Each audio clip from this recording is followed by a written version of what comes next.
I'm a small town kid born with a big city spirit. I choose to play a lot of awesome roles in life: mom, wife, entrepreneur, CEO, board member, investor, and mentor.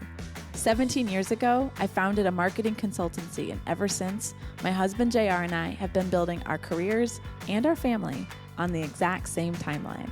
Yep, that means 4 kids, 3 businesses, 2 careers, all building towards one life we love. When I discovered I could purposefully embrace all of these ands in my life, it unlocked my world. And I want that for you too. I'm Tiffany Souter, and this is Scared Confident.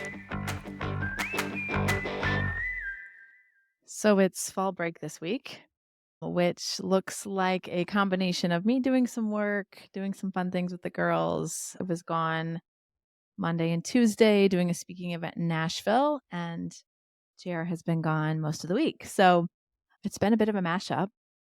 I just put my youngest daughter down for a nap like 10 minutes ago before I jumped on the microphone here. And I tell you, I'm so touched right now by the most normal moments in my life. And I mean the most normal moments, like putting my daughter down for a nap, seeing all of us in the rearview mirror in my car, taking the dishes from the dining room table to the dishwasher. Because I know that there's so many families in the war-torn areas of, Gaza and Israel and Pakistan, and it's a very complicated situation. And this is not a podcast on current events, which I'm very grateful for. But my heart is just so touched by how normal has been erased in just an instant from their lives. And so, I don't know, I'm just paying a lot of attention to the normal right now. And it makes me a bit emotional just to be able to have those most normal moments and to go search for her blankie and, just the things. So anyway, I've learned I'm better on the microphone when I say all that I'm feeling. And so I'm starting with that. The thing top of mind for me right now that I wanted to also talk about is, how do you navigate well a traveling spouse? The fall is always a big travel season for JR. And he has been gone 13 out of the last 17 days. So when I say travel, I mean away. And he's been gone the last 2 weekends, which for me, it has been harder for me to learn how to navigate the weekends well. When he's gone, I get kind of bored. I'm super social. I don't like it when the weekend feels like just a bunch of chores and work. Like, I like to play and laugh and have parties and all of those kinds of things. And so I've just navigated 2 weekends alone, and they went really well. And I thought I'd talk about what I've kind of learned and went well there. And he comes home in a couple hours. Like, he'll be home in like 90 minutes. And I'm really excited to see him. And it's actually been a really good stretch of him being away. And so I was reflecting on, why is that? Because it hasn't always been the case. Sometimes when he's gone a lot or has been gone for long stretches like this, or quote, left me alone for 2 weekends, which can kind of be my narrative sometimes when I'm just feeling sorry for myself. I'm kind of not looking forward to him being home. I'm just kind of grumpy about the whole thing. And so it's been a lot of our marriage that one of us has traveled. He has historically had a heavier travel load. And so I thought I'd just share some of the things that I do practically, the way I work on my mind, and I think the things that keep us connected even when we're physically not in the same space. So I have a few things here. I have 5. Who knows? There might be more as I start talking. The first thing is it's so obvious, but we've not always done it. So I wrote down keeping each other updated with pictures and text throughout the day. So there was a season for sure when, my days are busy when he's gone. His days are busy when he's gone. And we would kind of just be like, hey, you go do your thing, I'll do mine, and we'll touch base at the end of the day. But I wasn't sending him like snaps of the funny things that were happening. Like, if I saw a funny bumper sticker, if I don't know, like one time he sent me the most hilarious looking avocado toast. It was like literally a half of an avocado on top of a toast. Like, so stupid. But just letting each other in to the funny moments and the things where hey, I thought of you. Or I was in Nashville and I saw this restaurant, Sunda, that he and I went to for one of our anniversaries. And I was like, oh, I thought of you. Loved when we went to that restaurant. It was such a great anniversary trip for us. So keeping each other updated with picture and text throughout the day helps you feel like you have a glimpse into one another's lives. And like when he sends me pictures of like him with the people he's with or of the venues he's at, he went to the Sphere. U2 was playing. Amazing. Like he doesn't have to be like XOXO wishing you were here. Like that's probably a step too far for us and who we are.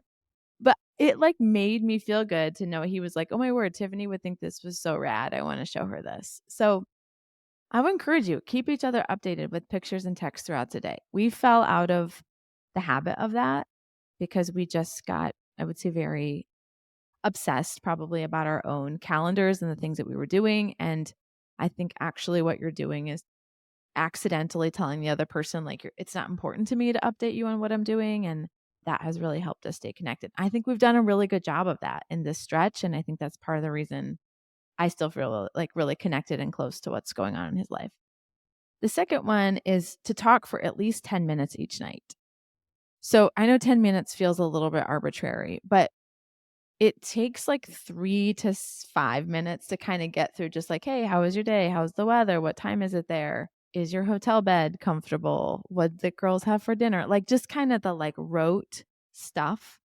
It takes a couple minutes to get through that. And if you can like talk for 10 minutes, likely I have found the last 3 to 4 minutes, we're talking about something a little bit more important, a little bit more significant, a little bit past just like the most tactical transactional part of the day.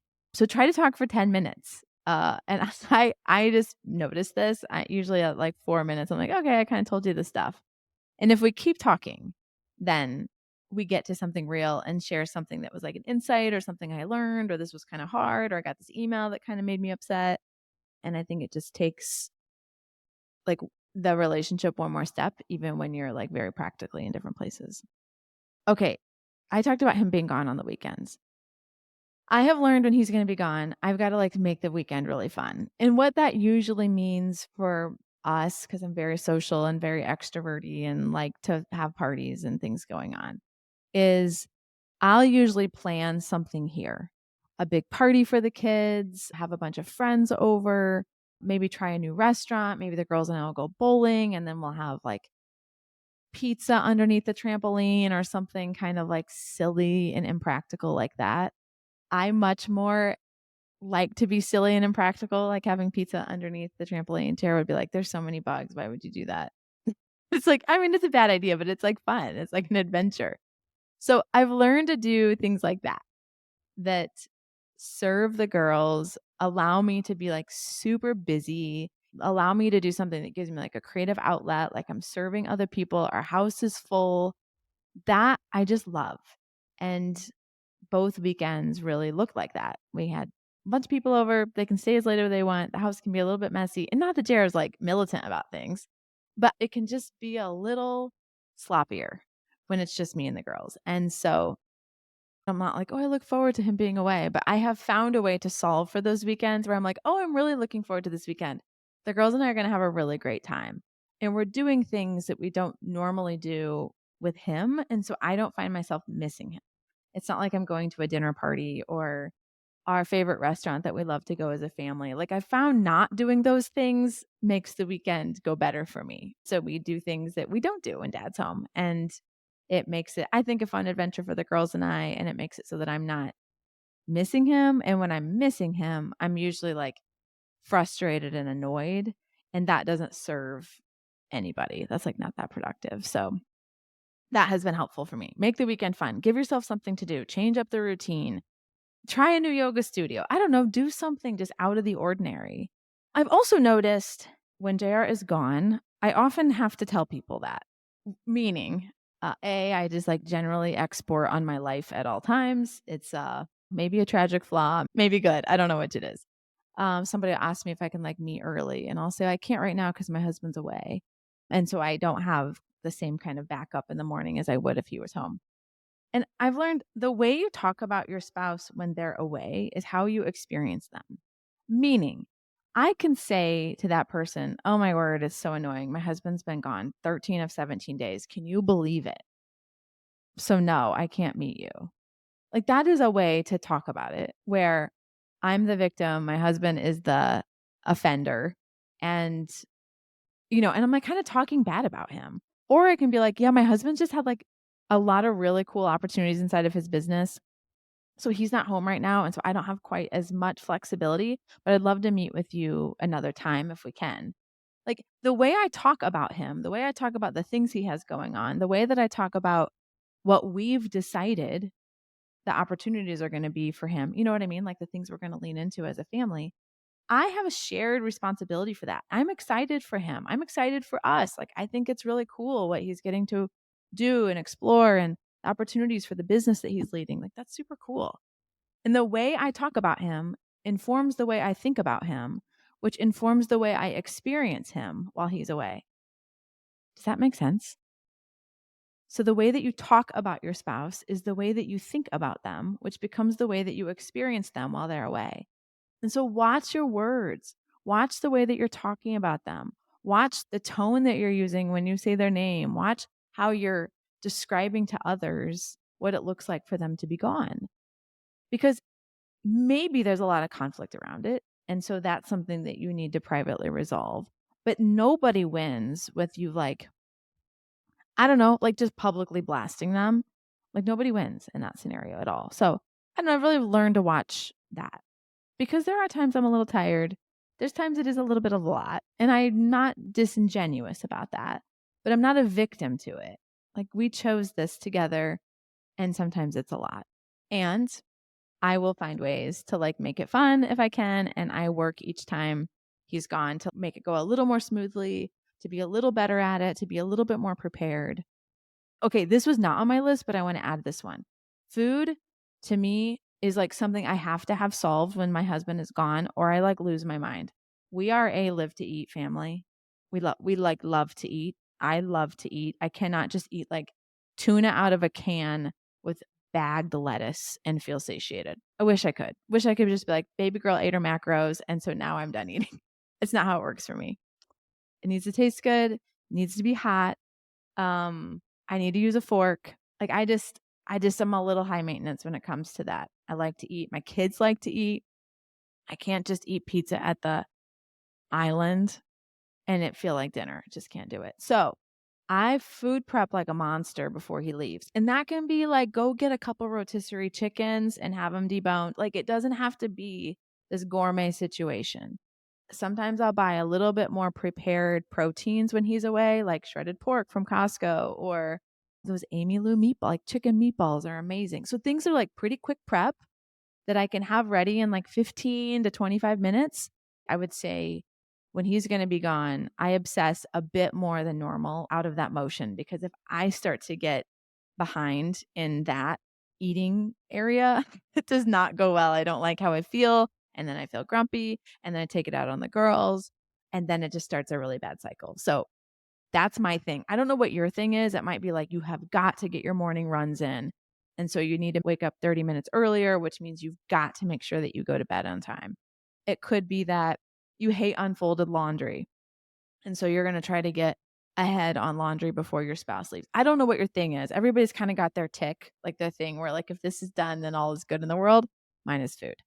So I overreach in my preparation in that area when I know for sure that Jara's going to be gone. Or I put stuff in the freezer on easier weeks so that I have like a pan of enchiladas I can get out really easily. My past self blesses my future self with some motions like that for sure. The last one. This is a reminder, your reminder, my reminder that being away is hard too. Being away is hard too. So we can glamorize. I mean, my husband has been on the road, like I said, 13 days.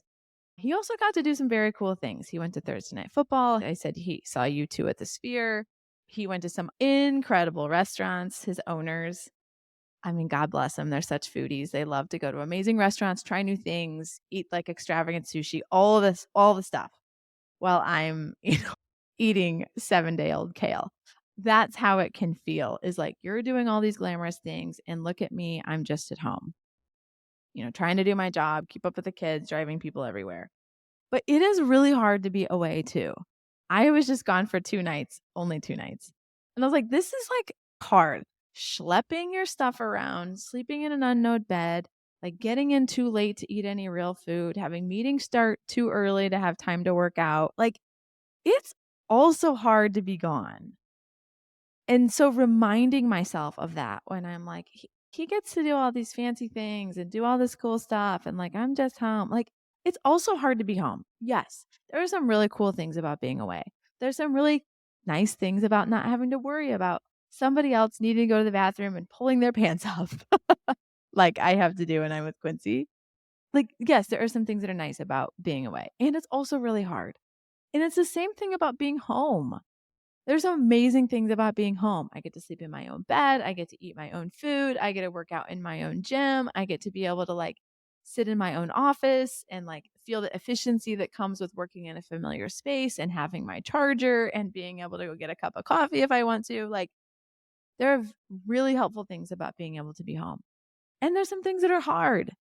Like, I have to do everything and blah, blah, blah, all the stuff.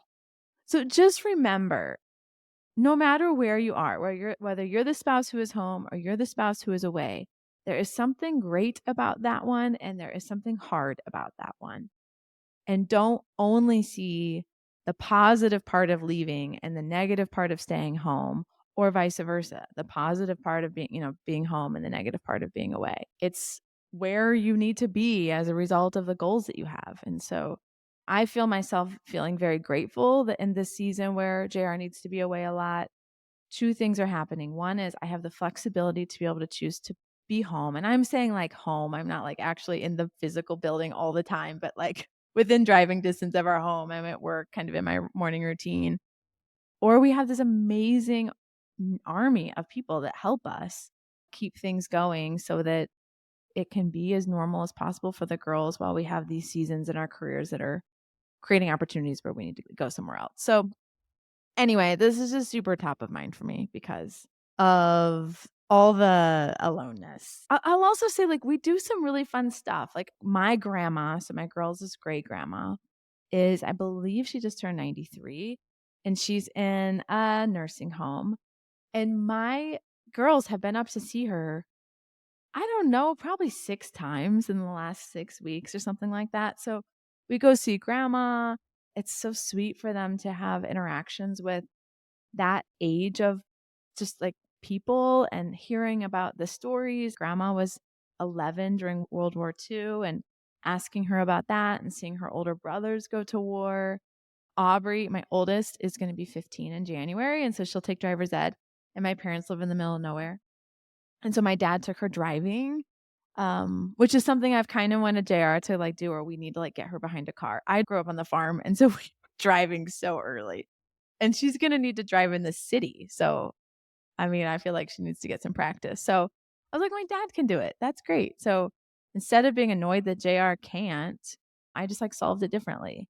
And the other thing I did that I think was smart is my girls wanted to have this big fall party. I've shared in an earlier episode that one of my strategies as my kids get older is asking them, what do you want more of from me? So that I'm not just solving in the way that I think that is valuable to them. I'm like literally just asking them.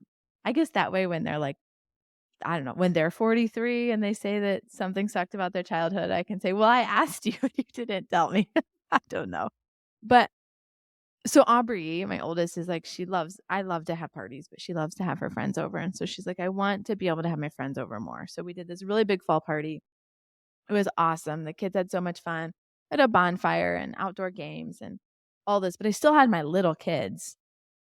And I knew just with, I think they were like 15 teenagers. I'm like, I just needed to kind of be on high alert and be, just present and available. And there's a fire and just like, be able to be available. But my little kids also kind of needed watched.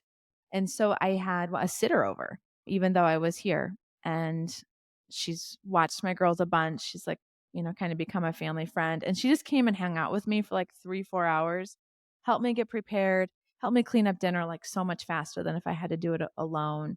Went down and watched a movie with Quincy. So, I've just had to learn, like, it feels a little funny to hire somebody to come help you when you're at home with your own kids. But if I want to be able to serve my older kids with experiences like that and also keep my little ones safe, I just knew I needed an extra set of hands. So I could have asked my mother-in-law to come over. There's a lot, lots of ways that I could have solved for that, but you just have to get creative. Maybe that's the crux of the whole thing. Don't become a victim in your own mind and stay creative. And we're all excited for JR to come home. And I feel like we've done a really good job in this stretch of staying connected as a family. So hopefully our experience, my continued pursuit of just getting better at this world of being a 2-career family, of wanting to fight really hard for just like closeness in our family, of like being present and having a sense of like adventure and community in our lives. And also this just, I don't know, like passionate pursuit of continued growth and not exchanging one for the other. And maybe this is just another part of my life of and. Thank you for joining me on another episode of Scared Confident. Until next time, keep telling fear. You will not decide what happens in my life. I will. If you want to get the inside scoop, sign up for my newsletter. We decided to make content for you instead of social media algorithms. The link is waiting for you in show notes, or you can head over to tiffanysauter.com. Thanks for listening.